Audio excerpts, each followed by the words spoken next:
And now, the time fight fans all across the globe have been waiting for.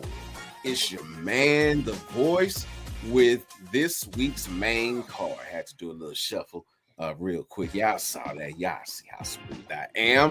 In the opposite corner, my mano y mano, my verbal sparring partner, Philly's finest, with a fresh new, or at least new to me, Philly's hat. Wildress Ruffin. What's happening, good people? It's your man, Wildress. You see me? You see I got my crown on my head. This ain't new, man. This is actually pretty old. I think I just never wore it on the show. Okay. You know I got about 30, 35 Phillies hats, man. I am here with the man, the myth, the legend, the man with the STL hat on today. No Bubble Bone. With that Gateway City UFC. You know it. As long as you're not Capone, we good. Boys, how you feeling today? Why you have to say that? I'm just saying. That's a low blow, man. You know, I was doing all right till you said that. It can't get no lower than them cacals. You still, hopefully, you still out there wearing your Bruce Royce in your cacal colors, even though they did not pull out the victory. But ladies and gentlemen, we have an amazing show here today for you. Welcome to that's the show. God bless. Keep it together now. Welcome to the main card, y'all. Y'all already know it's Smoke the Clock. Anytime you see these two beautiful faces on your screen, man, we got some amazing things to get into. Of course, we getting into the octagon today because we got some great bouts coming up. But of course, you already know how we start the show out. KOs and low blows. Boys, you ready? Yes, sir. Let's go. Now, we are starting the show, of course, with probably some of the biggest news of the week. Jon Jones. Now, Jon Jones has decided to retire ahead of his next fight with Tom Aspinall. Now, with that and all that's happened, it's really hard to digest what his career has meant to the UFC. He's arguably the GOAT. If you want to be technical about it, Jon Jones is still undefeated. Granted, he has that no contest and he has that DQ, but nobody has ever put Jon Jones down for the count. But with Voice, all that with that being said and everything that's happened outside of the cage in his career, how should this affect the way that fans look at his career, while many do see him as the greatest of all time? Okay. How does his retirement affect people looking at his career? It doesn't. He has done pretty much everything that there is to do. The last thing that he wanted to do, which we really didn't want to see, but he wanted to do it. The UFC wanted to do it, so they did it, was defeating Stipe Miocic, who had the record for winning the most heavyweight title fights. So after doing that, what else is there to do? Oh, I fight Tom Aspinall, who is coming up, making a name for himself. This is the part that most people are not thinking about. I put myself through horrific conditions for the next 3 to 6 months in order to fight him. And it may have been even longer than that because God only knows what he's been putting in his body since he hasn't been fighting. Now, granted, of course, they have the drug testing thing because he ran the drug tester off. We talked about that not too long ago. But really, what benefit outside of finances would he have for pushing through to make the fight? And the juice really wasn't worth the squeeze for him. As you stated, he's not been defeated in a fight. Has a couple losses on his record, or a loss and at least a no contest, but has not been defeated in a fight. To go through all of that just to face this hungry person, it just wasn't worth it for him. He told the UFC about it, and they finally took his word. Funny thing about that is their timing of it.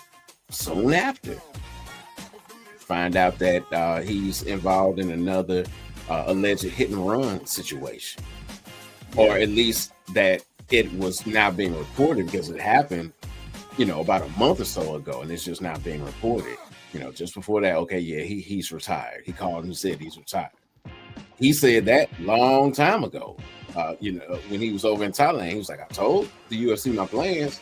I don't, in John's own way saying, I'm not going to fight anymore. So as far as affecting his legacy, him retiring, no impact. What does affect his legacy is what he's done both in and outside of the cage. In the cage, absolutely phenomenal. But then also, you got the PED conviction. The PED stuff. You have the drug and domestic abuse accusations. You have the convictions. He's been in jail, a couple times. We have him wrecking the Bentley that the UFC gave him on a drunken bender with hookers. You have all of these things that are at play. And for me, the issues with the drugs, not the illegal stuff, but with the PEDs and things of that nature, disqualifies him from GOAT. For me, it is GSP. I will entertain an argument for Habib, but John Jones, not my GOAT. That's a fair assessment. So what do you say to people who feel like, yes, he's the GOAT because of how great his career was in the cage and things shouldn't count outside of it, but also from the standpoint of there's a lot of people after he retired who are just like, man, he left so much still to be done, so many fights that people still wanted to see, which to me, I was kind of like, what fights are y'all still wanting to see left from John Jones in the cage? Yeah, so you hit me with two, and I can't do the two. So give me the first one again. So what do you feel about people stating that like, yo, he's still the GOAT because of what he's done? Yeah, because of what he's done. Their GOAT is something that is subjective, and that's their opinion. I understand that, because of all the things he's done, that could put him in the talks of, and should put him in the talks of the GOAT category. Again, for me, the drugs is what takes him out. And I'll be honest, my favorite fighter prior to Israel Adesanya was the person he cloned, Anderson Silva. Because of the drug stuff, I can't put him in the GOAT category. Right. So, I'm fair as I can be about things. For me, he's not. But if you want to say he's a GOAT, he's got a strong body of work to back that up. Now, as far as the second question, because now I've forgotten that one. What was it? Oh wow. Oh wait. What was? See, because you were going on and it was good. I forget what the second question was. I'm sure somebody else is going to remember it. I feel like it had to, go ahead. You feel like it had to do with what? It was like, should he be the GOAT? And then the fights. Oh yeah, about him leaving things left. Yeah. He didn't leave anything undone. Like I said, he's fought everybody. There really is nothing to gain for him outside of finances in fighting Tom Aspinall. That's not going to lift his aura anymore. Okay. All right. Final word before we move on. Will we see John Jones in the octagon ever again? The only way I see that happening is if the UFC were to bring Francis back. That's the only fight that I think he would be up for coming back for. There you have it. John Jones calling it a career. Tom Aspinall is now your new world champion. Now, moving from one controversial figure to another one, we have coming up, once again, our favorite fighter here, apparently, on the main card, Jake Paul, as he's going to be facing Julio Cesar Chavez Jr., the former WBC middleweight champion. Now, boys, Jake Paul has stunned us a number of times We've been shocked a number of times. We thought the problem child, well, many people thought the problem child would be gone by now. But with a win against Julio Cesar Chavez Jr., is Jake Paul, should he be respected as a real fighter? He should be respected as a real fighter now. He is a boxer. He has been one who has dedicated himself to the craft of boxing for years now. He's competed professionally for years now. Should he be looked at as a face of boxing? He has to be, because of the things that he's done and because of the attention that he draws as well as puts on the sport of boxing. Now, is he a good boxer? No, he's not. That was proven by his loss to Tyson Fury, by his near loss, split decision loss to Tyron Woodley in the first fight. No, he's not a good fighter. But is he a boxer? Is he a real boxer? Yeah, he is. Will a win over a former champion help to legitimize him? It will help to legitimize him the same way. Or, I'll say it like this. Do you view Anderson Silva as a real boxer? No. He beat Chavez Jr. a couple years ago. So if you don't view Anderson Silva as a real boxer, then you can't view Jake Paul as a real boxer. So here's my thing. I think Anderson Silva has what, 2 or 3 real boxing matches out there? It's closer to like 5 or 6 because he had some before. Okay.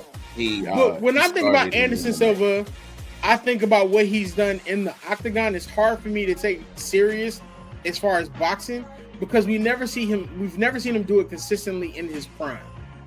And we didn't see him do it consistently against people in their prime. Now you can argue about, Julio Cesar Chavez Jr. as that, but the question would be in his prime. Right. So the question I would have is, what would make you determine that? Because we always talk on the main card all the time. It takes so much for a person to get into the ring. So you never disrespect the work that someone does when they do get in the ring.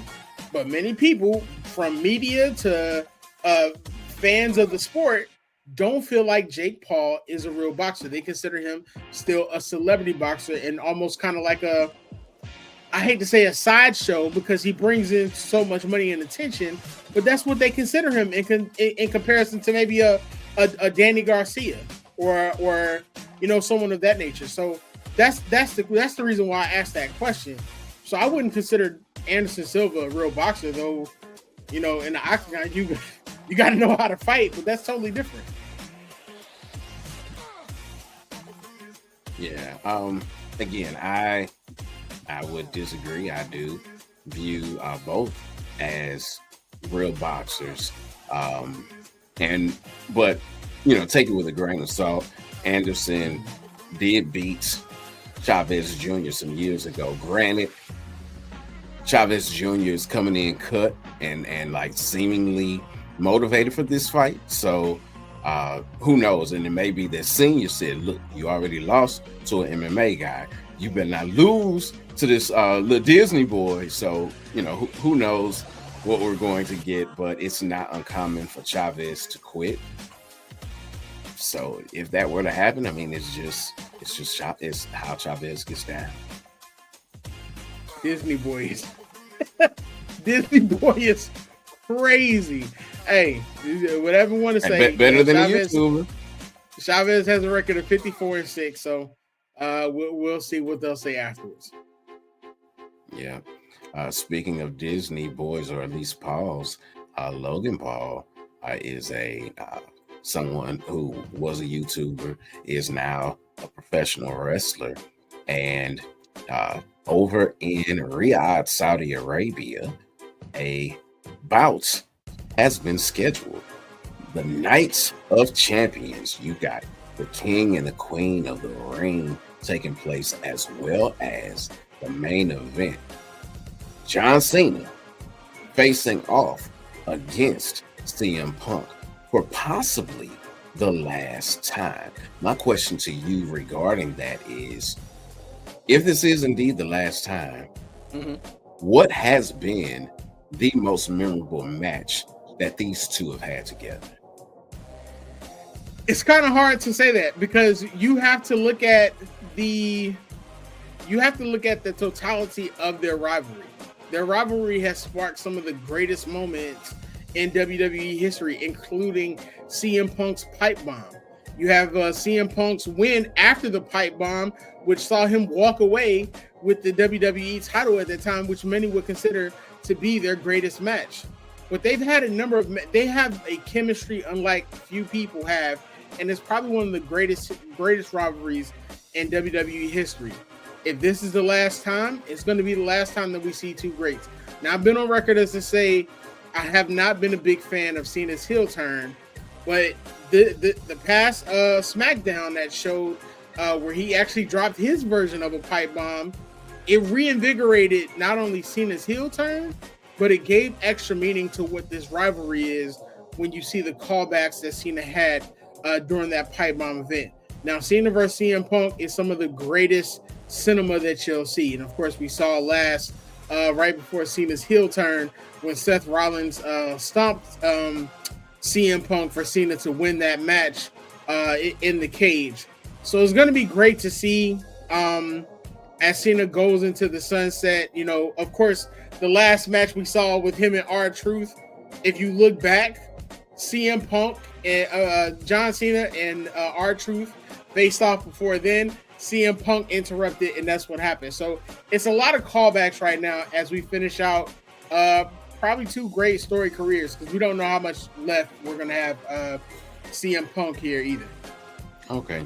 So what, if anything, could they do in this match to take the lore of this rivalry to higher heights? It's reached the highest heights you can get. I mean, you can always come up with a swerve. I personally don't see them allowing CM Punk to win. It would be great to see them win but I feel like this King of the Ring is going to be the King of the Ring match is going to be a setup for what's to come next for Cena. But if there was one person that I would want to see dethrone him outside of CM Punk, it would be Randy Orton. And Randy Orton right now is in King of the Ring. We know they've had that run back. But, Cena is promising some major things are going to happen at the card. So it's going to be interesting to see how far they take it. Like I said, we've got maybe 6 months left of John Cena's last run, and to see where it goes and to see how it plays out. And for me, so far, it's kind of been a little lackluster. I know a lot of people like it, but for me, it has not lived up to the hype of seeing one of the greatest of all time finally turn heel. And it's just, I'm going to make you hate professional wrestling. Like, let's do better. Okay. So you kind of touched on my next question, which has to do with the King of the Ring match between Cody and Randy Orton. You already said you really don't think that Randy is going to win that match to face Cena and do it again. And that seems likely because they just got done having this match last month. So why do it again in 2 months unless there was so much heat coming off of it, which I didn't really see. It was more of a farewell, and in the farewell, you're facing all the people. So to face them again just doesn't make a lot of sense. Now, as far as Cody winning, that would make sense because then he has the chance, being John Cena, to face him. There's something, though, that's been floating around regarding The Rock's feelings for Cody. That The Rock feels as if Cody needs to go ahead and do that heel turn. And you've mentioned that before, the something lander. I can't think of it right now. Homelander. The boys. Homelander. Yeah. The Homelander, Cody Rhodes. Could this bout versus John Cena, a good friend of his, be the time where Cody makes that heel turn, and now you have heel versus heel with him going against Cena and possibly taking the title back? I mean, I think the way that this is being set up is allowing you to tell two major stories at once. Many people know the history between Cody Rhodes and Randy Orton. At one time, Randy Orton was Cody Rhodes' mentor. You know, they served in Legacy.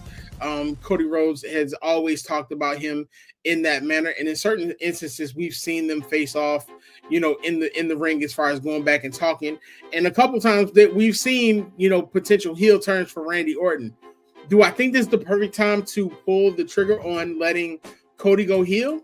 Yeah, because it's a little bit overdue, and to a certain degree, you almost feel like it's getting a little stale, and you want to see the switch up happen with Cody. But I think this is me personally. If Cody Rhodes goes heel, CM Punk wins. And I think if CM Punk wins, then we finally see Cody Rhodes and John Cena team up and almost say, I tried to tell you that this is what it was. Because over the past few weeks, we've seen some differences happen with Cody. We see a lot of the stuff that's going on. There's so many ways that you can go with this, especially with Seth Rollins carrying that briefcase that can still happen. But Cody Rhodes going heel would be the perfect time. You still have Jey Uso, who is still literally the top babyface in the company next to CM Punk, probably bigger than CM Punk, technically, when you look at a lot of sales and everything else. And I don't think the Jey Uso story is done yet either. I think a lot of these things are going to be tying into Night of Champions. And if we're lucky, we're going to have a great opportunity to see some really big swerves happen and maybe see some game-changing things happen as we go into SummerSlam, which is basically the WrestleMania of the summer. Okay. So last bout that we're going to cover, at least in this portion, is the bout between Jade and Asuka. Mm-hmm. Jade has been Asuka. I'm sorry. Yeah, just okay. I'll take that. Asuka has been champion before. Jade has not been champion, and she just had her longest match recently on on Netflix. That was the longest match in her history, about 11 minutes or so. With Roxanne Perez? Yeah, versus Roxanne Perez. Okay. Yeah. Mm-hmm. So there's been talk that if Jade does not do well in this bout, she doesn't look good, if her in-ring performance is not up to snuff versus Asuka, that she could be going back to tags or going back to the Performance Center, which she spent a lot of time at when she was coming over, as well as this year. Is this a make or break moment for Jade? Absolutely not. Jade Cargill is a star, and as big of a star as she is on the screen with the way she looks and how she's been and you know how she's built, etc. Jade Cargill is going to be here for a long time. Now, is it possible that Asuka could still win? This is a very 50-50 match because Asuka is one of the greatest of all time, and Asuka has been known to be the person to cause the change. I guess I wouldn't want to call it an upset, but I mean, she's beaten Charlotte Flair. She's beaten all the major people. So this will be a major test for Jade Cargill. Her match with Roxanne Perez went pretty well by many people's standards because Roxanne was one of her trainers when Jade went to the Performance Center. But I think that Jade right now has a rocket ship on her back, and she has a story she still has to tell. Personally, I see this playing out in a number of different ways. If Jade Cargill wins, it sets her up for her match with Tiffany Stratton. If she wins, Jade could potentially beat Tiffany Stratton, and then what do you know? Naomi comes out, briefcase and all, cashes in, sets up something between Jade, Naomi, and Bianca Belair, which I've been asking for. But you also have to consider you have Evolution 2 coming up, which could be a great opportunity also for Jade Cargill in Atlanta. You know, that's another opportunity there. But I just don't see Jade going back to tag team wrestling or going back down the totem pole because of one performance, especially when you consider that Goldberg is going to be wrestling on Saturday Night Main Event in a couple weeks, and we know he can't wrestle. I said it. I don't care if nobody else says it. So I think that this is going to be a definitely an up and down thing. Both of the king and queens of the ring matches, they're up for grabs because you got two legends and then you got two major stars who are coming in and they're doing their thing. So this is truly one of those things where I cannot say where WWE may lean left or right. All right. Well, I know where we're leaning is that we're leaning into the Ozell break. After that, we will cover the 2 title fights at UFC 317. It's the main card. Keep it locked. It's not just about the love of the game. It's about dedication and commitment through the process and the patience to endure.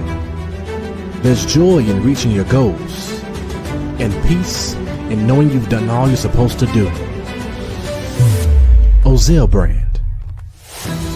It's not just a brand, it's a lifestyle. All right, and welcome back, man. Shout out to Ozell brand, man. Make sure y'all go out, get the cleats for the babies. You know what I'm saying? We're coming up on football season.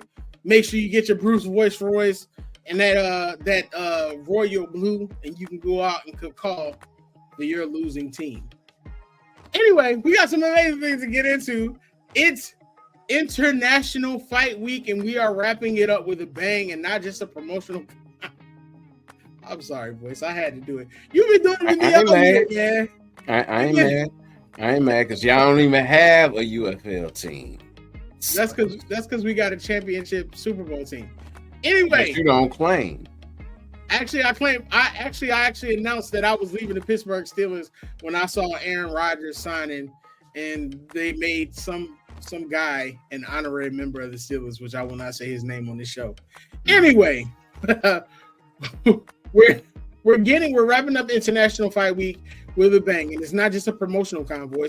We're talking about a certified sledgehammer of a main event when Ilia Topuria El Matador is going to be facing Charles Olivera for the vacant UFC lightweight title. Now, one man is going to be chasing his legacy. The other is going to be trying to reclaim it. Now, it's one that's undefeated, the other unmatched in finishing fights. Now, Adam El Matador actually he walked away from 145 with a belt in hand and a chip on the shoulder. Now, the thing about that is, most people will be like, you know what? I'm here comfortable. Let me do my thing. No.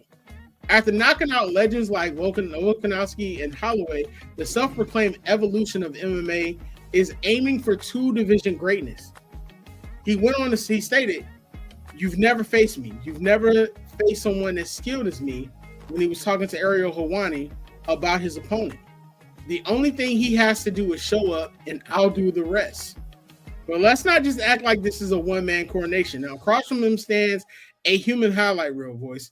This is the UFC's all-time leader in finishes. Charles "Dubronx" Olivera is part brawler, part jiu-jitsu wizard, and he refuses to be cast aside as anyone's stepping stone. Speaking to UFC Countdown, he stated, "In striking and grappling, I'm better. I'll be one step ahead of him in every area, and without a doubt, you'll see a fully evolved Charles." Now, El Matador says he wants to end it early.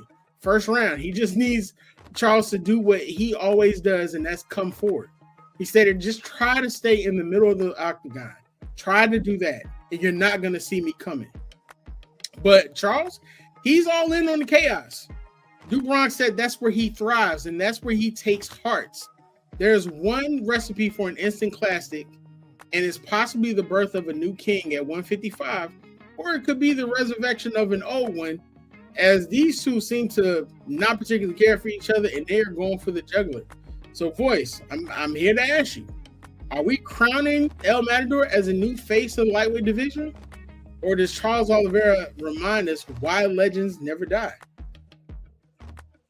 Well, as you know, we will only know that once the pin drops, the cage door locks, the thumbs go up, and they start the clock. However, Ilia is giving Conor vibes. He's a phenomenal KO artist with a European nation behind him. Former featherweight champ moving up to lightweight, trying to take the gold, be a 2-division champ. Winning fights that many people thought that he would not. We did not think that he would beat a wrestler like Chad Mendes, and he did. We did not think that he had what it took to beat a legend in Eddie Alvarez, Philly's own, but he did. And those are the things that Conor did. We didn't think that he was going to beat Volkanovski, but he beat Volkanovski.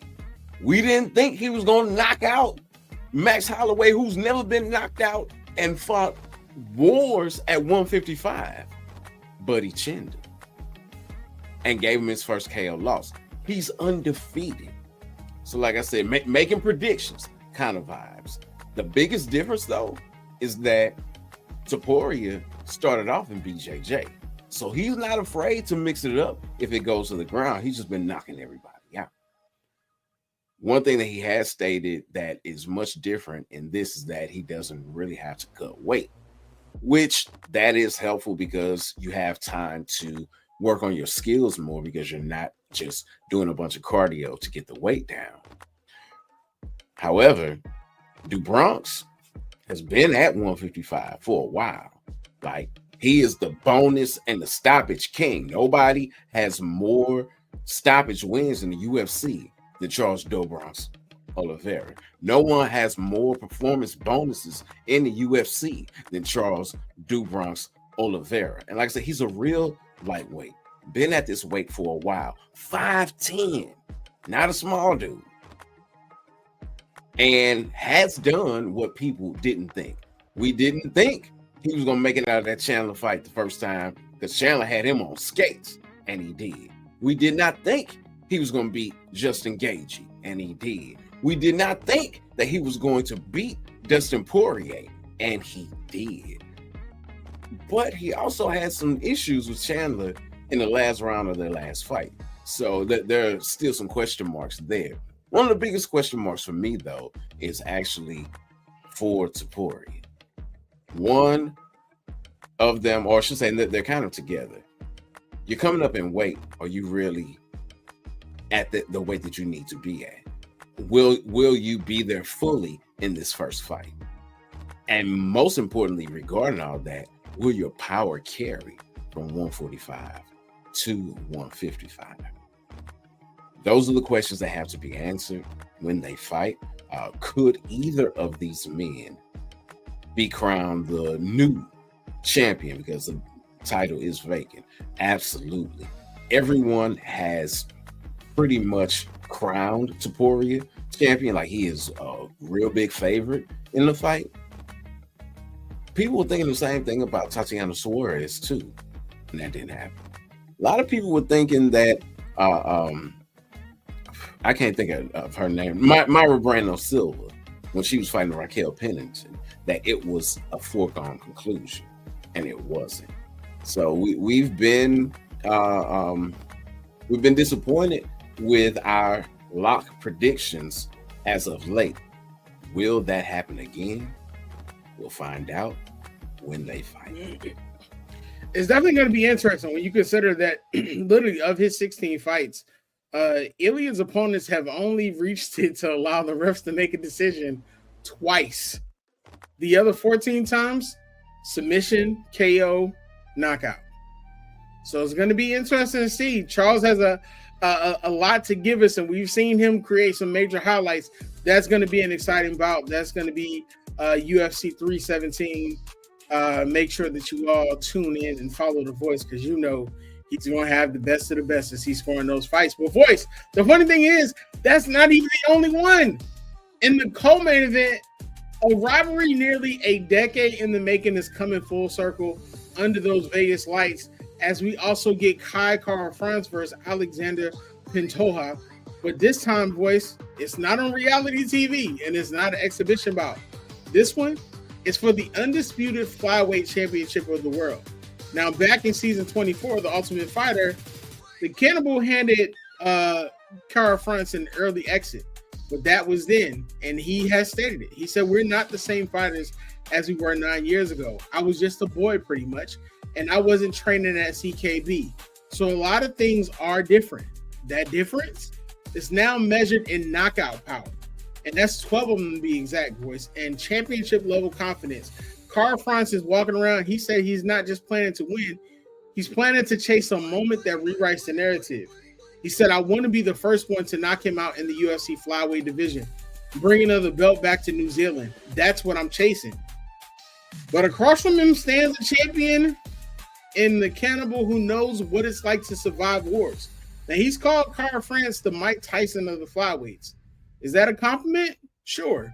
But it's also a warning. He hasn't been stopped, Kai said, but I want to be the first one to do that and make history. Now, he's got the speed, he's got the takedown defense, and he's got the pride of literally like a 15-year-old kid, the way that he talks about what he's capable of doing. And it's the rarest kind of power. But he said if he tries to get me to the ground, he can't keep me there. I'm too quick, I'm too fast. And if he lands clean, that belt might be heading back to Auckland. So, Voice, let me ask you this question. Is this going to show that this was a fluke? Or is the Cannibal going to do what he's usually done, is be a cannibal and finish off Kai Cara France? As far as finishing him off, time will tell. I will say that Pantoja is a different Pantoja than he has been in the past. One thing that has been proven true is everyone that he faced in that tough house, when he's faced them for real in a fully sanctioned bout, he's beaten. Beat Brandon Moreno twice. He's beaten, a number of people. The only person that he has not faced since then was the person who knocked him out of tough. Hiro Masa, that's his name. Hiro Masa. That's the only person who he hasn't faced. Anybody else that he's faced, he's beaten, and he's getting better every time. As far as Carl France is concerned, yeah, it was a while ago, but Pantoja seems to be aging like fine wine at 35. He's doing what most fighters of that age don't do. Usually for the lighter weights, once you get over 35 or more, you're not successful. But people such as Alexander Volkanovski and now Pantoja are changing the narrative when it comes to age. Carl France is 32. He's like, yeah, I was just a kid. Well, now he's in his athletic prime, and it's his second crack at gold. The first time was against Brandon Moreno, and he lost that. Matter of fact, he's 3-2 in his last 5, and he just broke that losing streak by knocking out Ursig, a person who Carl France went the distance with. But he's been losing, like 2 in a row before that. He's in the right place at the right time to get this shot. The whole KO discussion. Yeah, no, he's not been knocked out at flyweight being Pantoja because he's never been knocked out, period. So can Carl France upset the apple cart? Possibly. It's going to be interesting, but the bigger question is, can Carl France get over that hump? Because he had that chance with Moreno, and Moreno dusted. It's going to be interesting. And you bring up Moreno, and that's actually who Cannibal actually won the flyweight title over, if I'm not mistaken. Because I think that was it. Is that the one where he looked in the camera and asked if his father was proud of him now? I think, yeah, that sounds about right. That sounds about so right. I mean, he's like I say, he's winner of his last 7. 3 of those were fight of the night, or performance of the night, and the other were literally his title defenses. It's going to be a knockdown, drag out fight. That's going to be in Las Vegas at the T-Mobile Arena, UFC 317. Make sure you all are tuning in. You got the best of the best here, who's going to give you the breakdown of each round. And if you tweet at him, he's going to tweet back. That's what Voice does. Ladies and gentlemen, what we like to do here is give you the meat and potatoes of the show. But what we also like to do is give you the sides, the mashed potatoes, the yams, whatever it is like. And what we like to do is call it the final fights. These are the fights that may not have made it to the main card, but they're also fights that Voice feels though you should be looking out for because they're just as great. Voice, tell us what fights we should be looking out for this weekend. Well, PFL has a whole card that takes place on Friday. You have Fabian Edwards, Phil Davis, Sergio Pettis versus Rafion Stotts. What? Oh my goodness. What a fight card. And that's in Chicago, which is where it's like Sergio's backyard, being from Milwaukee. You got Dalton Roster versus Aaron Jeffrey. Antonio Carlo Jr.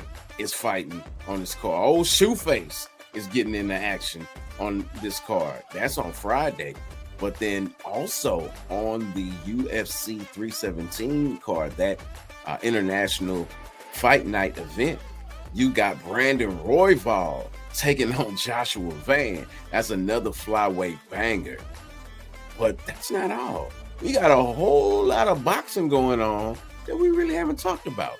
We already discussed the fact that there is going to be that bout between Jake Paul and Chavez Jr. They're taking a little page out of the Bellator playbook. Salute to Bellator. Salute to Bellator. They go, even though I got my UFC shirt on right now. Anyway, they're taking a little page out of that book by using a fight that's notable, like they did with Ken Shamrock and Kimbo Slice right here in St. Louis. Taking that, but then propping it up by putting a good fight right underneath it. And what they have right underneath that fight is Zerto Ramirez versus Uniel Dotricos, which is a phenomenal fight at cruiserweight. The winner could very well go on to be an opponent of a Jake Paul or Julio Cesar Chavez in the future. That is a unification bout. Holly Holm is back in action. Floyd Schofield miraculously got healed and now is facing Tevin Farmer on that card. So you got a lot of stuff, and not to mention Christian Mbilli's back in action, taking on Sulecki. Jean Pascal is back in action, and the biggest name of all possibly fighting this weekend is the one that's getting the least amount of shine, and that's the former champion, the Bronze Bomber himself, Deontay Wilder, will be in action on BLK Prime. You haven't heard that name since Bud was on there fighting Avanesian, but yes, Deontay Wilder will be fighting on BLK Prime this weekend, and he's calling for Anthony Joshua, which, hey, when it comes to fights, I have fights that I may go out and see. I have fights that, will come on and I'll watch, but that's one of the fights, and we talked about this a little earlier, that's one of the fights that I will pay for. But you know what? That's not the only thing that's going on. There are also some interesting bouts, and specifically, I want to hear about the one that is furthering the bloodline story and maybe breaking up the bloodline as a whole, with Solo Sikoa versus Jacob Fatu. Tell us what your thoughts are about that match. Yeah, that's going to be a part of the Night of Champions card that's going to be on Saturday, June 28th. It's currently, the bout is currently still scheduled to take place in Riyadh. Jacob Fatu and Solo Sikoa on the crash course. We've seen the showdowns so far. We've seen the back and forth. I'm excited for it. I think that this is just the beginning. I think that we're going to be introduced to Hakaleo, also to the Bloodline storyline. I'm not even sure we can still call it the Bloodline storyline. I don't think it's done yet. I think we're kind of taking a little break in between. But Jacob is a star, and many people quickly forget, as entertaining as Solo Sikoa was, Solo Sikoa is a man who's beaten the likes of John Cena at WrestleMania and defeated many others in main event matches, so he's no slouch. That's going to be a great match. On top of that, with the Kings and Queen of the Ring bouts, we also get Rhea Ripley versus Raquel Rodriguez in a street fight. That's a call back to the Judgment Day. And Sami Zayn versus Karrion Kross in a singles match. Karrion Kross has been a fan favorite for the last few months, and people have been wanting to see it. Sami Zayn was my pick for King of the Ring. I think it's overdue for Sami to get a world title run. But that's going to be the Night of Champions card. Make sure that you tune in to that also, because it's going to be leading us literally into SummerSlam, the WrestleMania of the summer. So that is what we have for you. Those are our final fights and the sides. This is what we do, MTMV Sports, the main card. We're the fans just like you. But we go out and we do the work so we can give you the best of the best. We got everything that you want to see on the show. The full 94, Sports Talk with C. Shout out to Not the Same Sportscast doing their NBA coverage tonight. You also got the HBCU love. You got I'm always missing something. I'm always pretty girls love sports. You got Rick peeks into a number of things. He's given a bunch of content. Shout out to the boss man, providing more tips for our MTMV sports fan with the shorts. And he also got the voice, who provides you some amazing time with the big homie on Sunday mornings, man. So make sure that you all tune in, like, share, and subscribe. Let your friends know about us, man. It's MTMV Sports. Boys, take us out. Until next time, fight a good fight. What's going on, family? It's your man, Wildress. And it's your man, the myth, the legend, the voice. And you just finished watching the main card on the MTMV network. Yeah, for more great shows just like this, smash the subscribe button.